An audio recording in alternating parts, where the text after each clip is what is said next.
எல்லோருக்கும் வணக்கம். Welcome to our channel.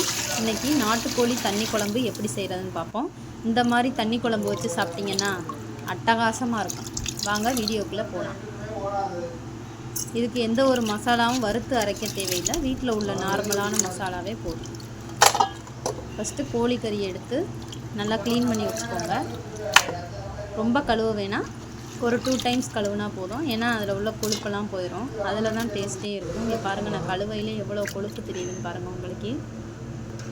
இதுவே சிக்கனை கழுவுனா அந்த மாதிரி தெரியுமா? அதை நாட்டுக்கோழிக்கும் சிக்கனுக்கும் உள்ள டிஃப்ரெண்ட். இதுவுமே இப்போ பண்ணைக்கோழிங்க வச்சு ஏமாத்துறாங்க, அதனால் பார்த்து வாங்கிக்கோங்க. நாட்டுக்கோழியை க்ளீன் பண்ணுற வீடியோ வேணும்னா சொல்லுங்கள், கமெண்டில் சொல்லுங்கள், நான் ஃபுல் வீடியோ போடுறேன். குக்கரில் சோம்பு போட்டு, சோம்பு பொரிஞ்சோன்னே பட்டையை போட்டுக்கலாம். கறி மசாலா பட்டை, ஆல் ஸ்பைசஸ் எல்லாத்தையும் போட்டுக்கோங்க. நல்லா பொரிஞ்சோன்னே வெங்காயம் தக்காளி எல்லாம் கட் பண்ணிக்கோங்க. ஃபஸ்ட்டு வெங்காயத்தை சேர்த்துக்கலாம். வெங்காயமும் பச்சை மிளகாயும் போட்டுக்கோங்க. பச்சை மிளகாலாம் ரொம்ப வேணாம், 2-3 பச்சை மிளகா இருந்தால் போதும். சின்ன வெங்காயம் சேர்த்திங்கன்னா இன்னும் நல்லாயிருக்கும். எனக்கு சின்ன வெங்காயம் இல்லை, அதனால் பெரிய வெங்காயத்தை தான் சேர்த்துருக்கேன். நல்லா வதக்கிக்கோங்க. வெங்காயம் நல்லா ப்ரௌன் கலரில் வரணும், அப்போ தான் டேஸ்ட்டு நல்லாயிருக்கும். கருவேப்பிலை சேர்த்துக்கோங்க. வெங்காயம் தக்காளி வதங்குறதுல தான் குழம்போட தனி ருசியே இருக்குது, அதனால் நல்லா வதக்கிக்கோங்க. அடுத்து இஞ்சி பூண்டு பேஸ்ட்டு நல்லா அரைச்சி போட்டுக்கோங்க. நல்லா இஞ்சியும் பூண்டையும் நல்லா அரைச்சி சேர்த்துக்கோங்க.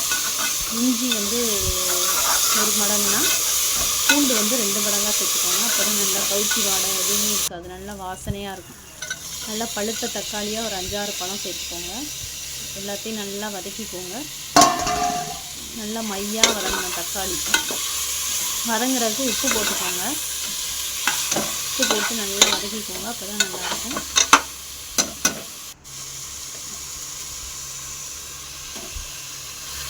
நல்லா தக்காளி குழஞ்சி எண்ணெய் பிரிஞ்சு வர அளவுக்கு வதக்கிக்கோங்க. அதுக்கப்புறம் மிளகாத்தூள், மல்லித்தூள், மஞ்சத்தூள், கறி மசாலா தூள் இருந்தால் போட்டுக்கோங்க. எல்லாத்தையும் சேர்த்து நல்லா வதக்கிக்கோங்க. சிம்மில் வச்சுக்கோங்க அடுப்பை, இல்லைன்னா மசாலா கருகுச்சுன்னா கருகி போயிடும் ஃபுல்லாக. நல்லா மசாலா வதங்கினோன்னா நம்ம கழுவி வச்சுருக்க நாட்டுக்கோழி எடுத்து சேர்த்துக்கலாம்.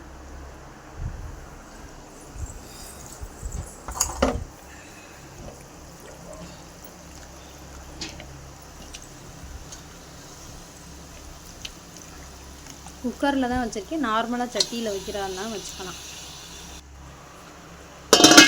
மூடி போட்டு நல்லா வேக வச்சுக்கோங்க. தண்ணிலாம் ஊற்ற வேண்டாம் இப்போதைக்கு, அதிலே தண்ணி எக்ஸ்க்ரீட் ஆகி வரும், அதுவே போதும். நல்லா கிண்டிக்கோங்க.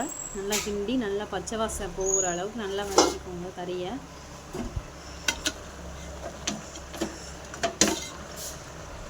மசாலா உப்பு போய், நம்ம போட்டிருக்க உப்பு போய் அந்த கறியில் சாரணும், அதுக்காண்டி தான் கொஞ்சம் நேரம் வதக்குறது.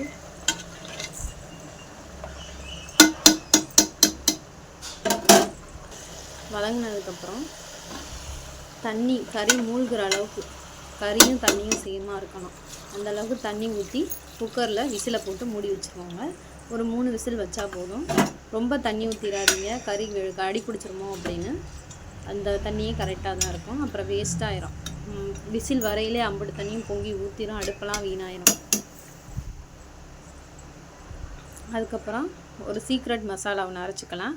இன்னும் மசாலாவே இல்லைன்னீங்கன்னா சீரகம் சோம்பு பேஸ்ட்டு தான் வரும். பொடி இருந்தால் கூட போட்டுக்கோங்க, நான் ஃப்ரெஷ்ஷாக அரைச்சி போடுறேன்.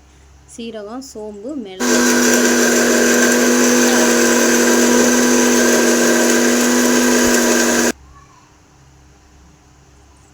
அரைச்சி குழம்பு கொதிச்சிருக்கும்ல, அதில் ஊற்றிக்கோங்க. பாருங்கள், நம்ம தண்ணி வச்சதுலேயே இவ்வளோ குழம்பு வந்துருச்சு.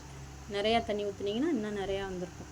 உங்களுக்கு எந்த அளவு குழம்பு வேணுமோ நல்லா தண்ணியை தாராளமாக ஊற்றி வச்சுக்கோங்க. சீரகம் சோம்பு பேஸ்ட்டையும் அரைச்சி ஊற்றிக்கோங்க. நல்லா கொதிக்க விட்டு இறக்குனீங்கன்னா குழம்பு தயார். இந்த மாதிரி யூஸ்ஃபுல்லான வீடியோஸ் வேணும்னா நம்ம சேனலை மறக்காமல் சப்ஸ்கிரைப் பண்ணிக்கோங்க.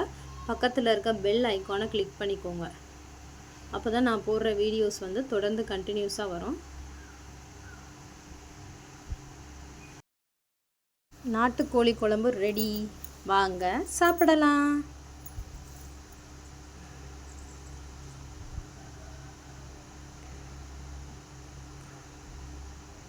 இதில் ஒரு கரண்டி சோத்தை போட்டு தட்டு நிறையா சூப்பை மட்டும் ஊற்றிக்கோங்க.